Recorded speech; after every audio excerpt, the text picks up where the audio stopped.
What is going on, guys? You're tuned into the Monday Coffee Show. I'm James. And I'm Travis. And today we're going to be talking about misconceptions.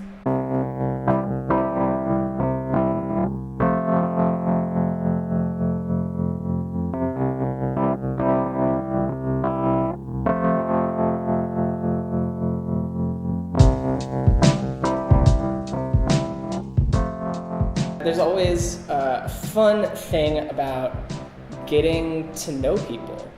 There's a really cool activity that I've done with middle schoolers where they fill out little slips of, if you really knew me, then you would know, and then they fill out sometimes really like crazy stuff, sometimes really simple stuff like, I really like SpongeBob cartoons.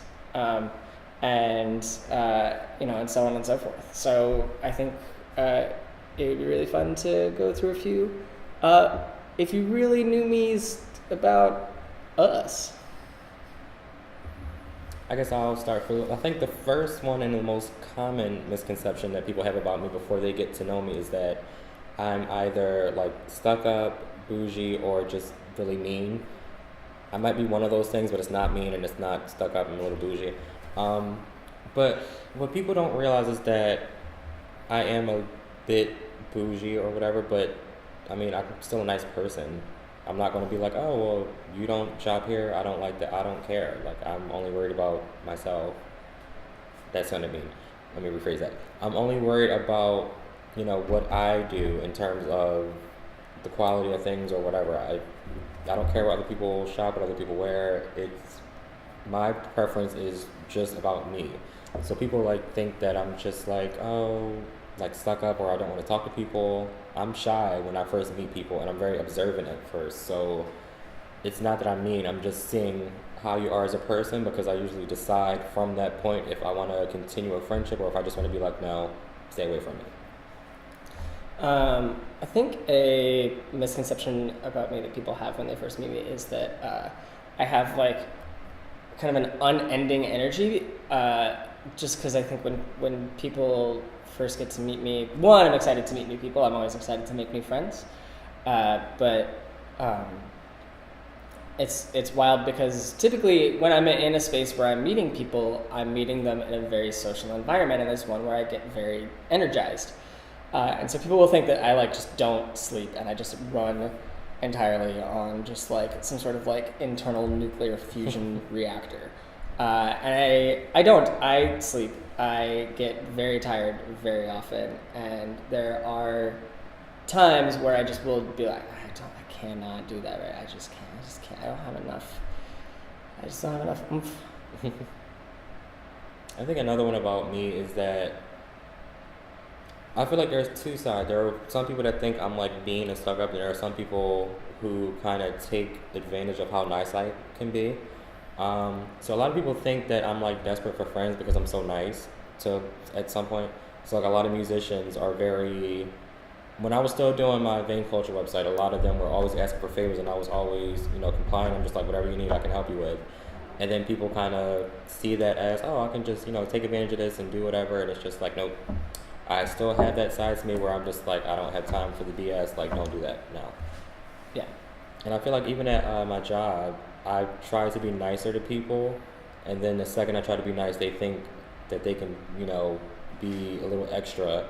Then I'm okay, now I have to be mean to you again because you don't know how to act. Yeah. So one weird misconception that people have about me when they meet me is I've had a lot of new friends who have read me as being incredibly promiscuous. Same. Which is, I don't know what I'm doing that gives that off, and I think that has slowed down a lot because for the past 4 years I've been in a relationship, but I had a moment where someone did that to me recently where they were like, oh yeah, they said something and I was like, who do you think I am? What is happening? And I don't know what it is that I'm doing, and I think part of it is I'm not very good at flirting with people. I'm also really bad at knowing when people are flirting with me. And I think it just looks like I'm flirting with everyone all the time. And I'm not trying to do that, I promise. But,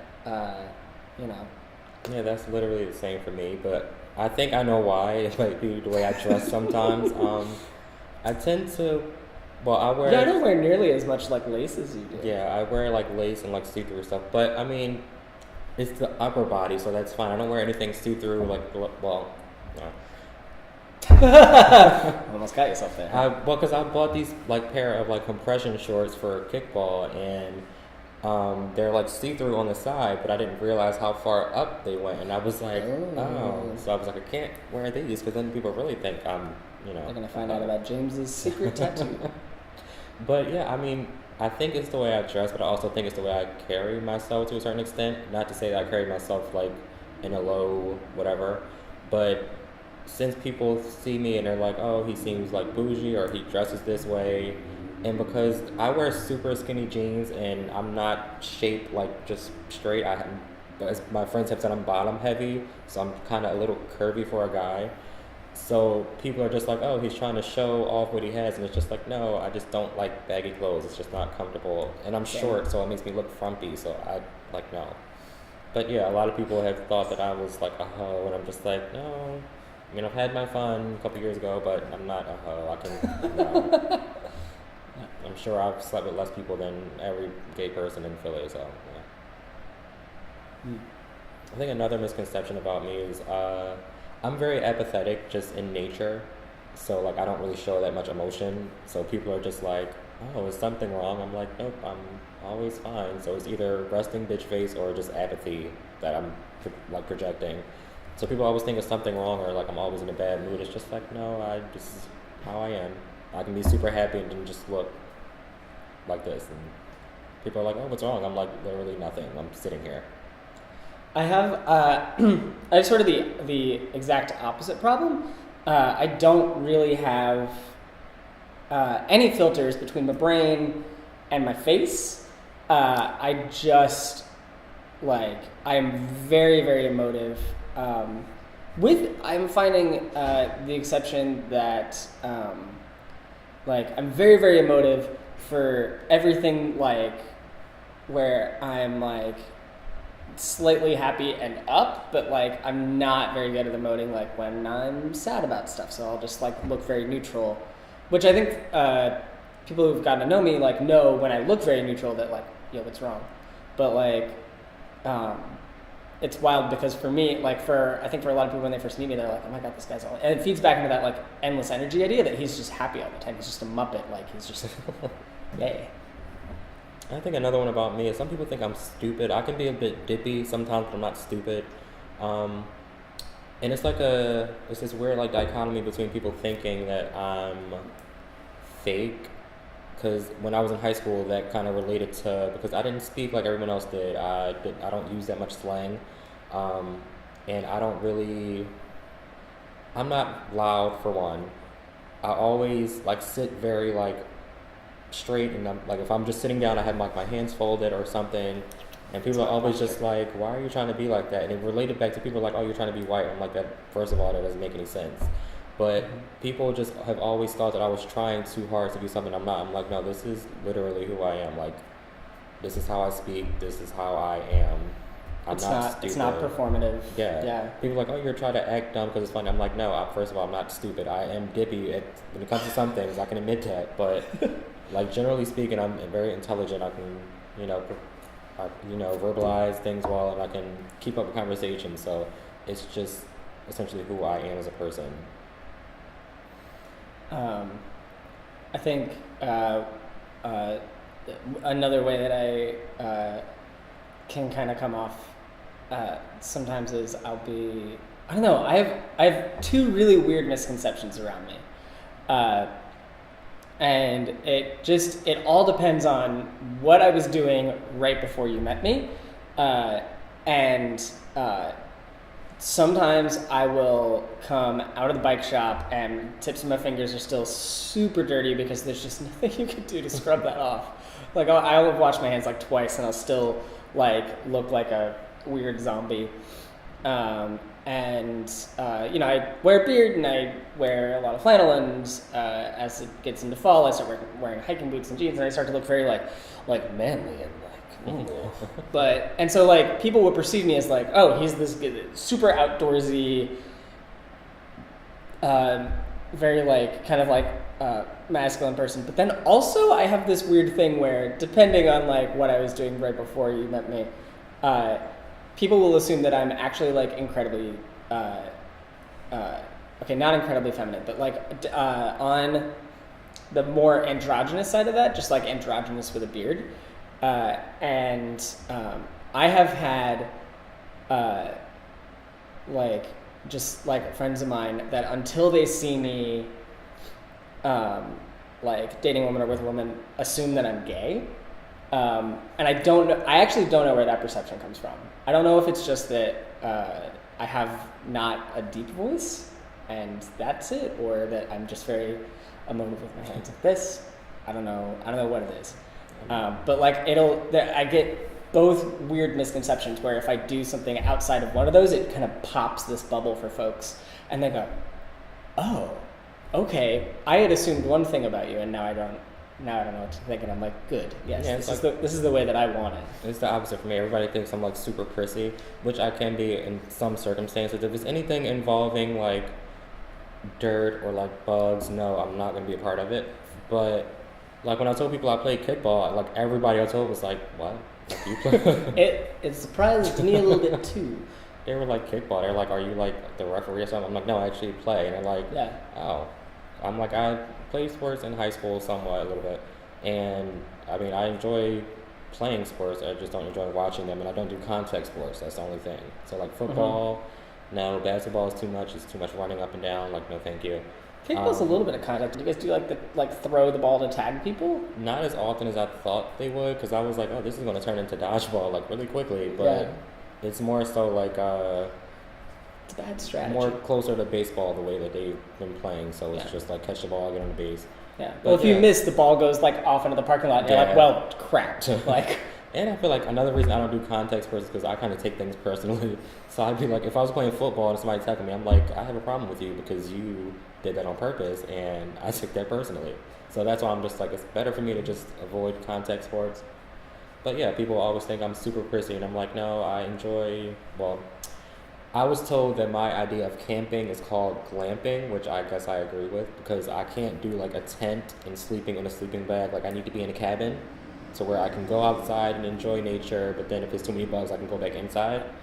I have friends who would even call like a tent and a sleeping bag, but if you're at like a campsite where like there's a short walk to get to the shower and the bathroom, and there's the electrical outlets at the end of the campsite, that like for them they would call that glamping. So for you they'd be like, oh no, that's just like hotel life. I can't, like if there's no mirror, no like secluded bathroom, no shower, I can't, I won't, I refuse to. So if somebody was like, oh, let's go camping, and I got there and it's just like open space and nothing else, I'd be like, I'm going home. Oh, see, like last time I went camping, I slept in a hammock all night. Great. Loved it. I love camping. There would be too many noises that I would be hearing. It's too much going on. There was a lot of noise when I did the same thing in Yosemite last summer, and I slept in a hammock, and I just was thinking like maybe I should get in the tent because like bears. And then I thought, well, the tent's made of the same stuff that the hammock's made out of, so like, it's fine. If a bear wants to eat me, it's going to eat me. Yeah, but I think I only have like one last misconception, is that I'm like, what do they call it? Like an overachiever, which I kind of am, but people have a negative connotation of it. Mm-hmm. And to me, like even in high school, people were like, I had one teacher in particular, I'm not going to say his name, but I wrote a research paper on like social change through film and how film has like made this image of toxic masculinity, and I use this word catechize, which is a real word, you can look it up, and he was like, this isn't a word you're doing. What's the word? Catechize. Catechize. Yeah, because like I literally quoted it from a book, and he was like, this isn't a word. He was like, you're doing too much, blah blah blah. And I'm like, if you looked it up, you would see that it is a word, and like I'm not doing too much. Another teacher that I was close with was like, ignore it, you're not doing too much, like you should be trying to do the best. I cannot believe that a high school teacher would ever be like, hey, whoa, buddy, you got to stick to the 20 vocab words that we do a week. Like, and it was like insane. It was like for our senior project, and I was just like, really. So another teacher I was close with, he was like, ignore that. He was like, he should be encouraging you to keep doing that, but he was just like, do what you're doing because it's fine. Yeah. So I actually have the opposite issue. A lot of people feel like an underachiever, and really what it is I have completely unmanaged ADHD. Mostly the AD part, much less the H part, where so it makes it read to a lot of people as if I just like it can make me look really lazy, which sucks because I hate being perceived as lazy. It makes me look a lot like an underachiever because I just like will forget to do stuff or will be so focused on doing this one aspect of it that everything else is gone. And it also just makes it really hard. I love starting projects, but it makes it really, really hard to start a project. It also makes it really hard to finish projects once they are started. Just because there's this like part of your brain that keeps saying like, hey, just wait a little bit longer. You can perfect this more before you start. Like you can get the idea perfect before you actually start on the thing, which that's not how making things works. That's just not how making things works. It's just you start making it and go, oh God, this is bad. I have to completely redo this. And like that you know, and I've gotten around that for the most part, but there is still a lot of work to do, and I am seeking help because I need help.